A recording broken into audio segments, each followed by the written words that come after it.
Welcome to Chillin' 101. We hope this video helps.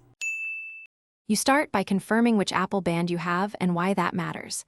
Link bracelets use pins, sport bands use a pull release, and solo loops are stretch only. Once done, set the watch face up on a soft cloth so you don't scratch it. Make sure the release buttons or lugs are exposed. If you have a link bracelet, open the clasp and locate the tiny arrows.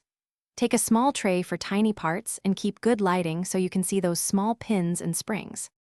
Now detach or resize depending on band type. You press and hold the band release button and slide the band out.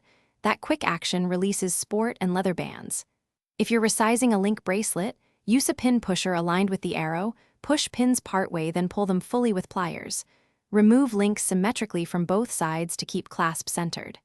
For a solo loop, there's no hardware. Slide it on or off carefully. If it's tight, measure and order. Finish by seating the band correctly. Align the connector and slide straight into the lug until you hear or feel a click. Don't force at an angle. For link bracelets, reinsert pins fully and tap gently so they sit flush. Make sure the clasp centers on your wrist. Once attached, put the watch on and verify the heart rate and touch functions work, confirming the band isn't blocking sensors. If the band won't lock, clean the lug rails and retry. Stubborn pins often need a minute of careful realignment.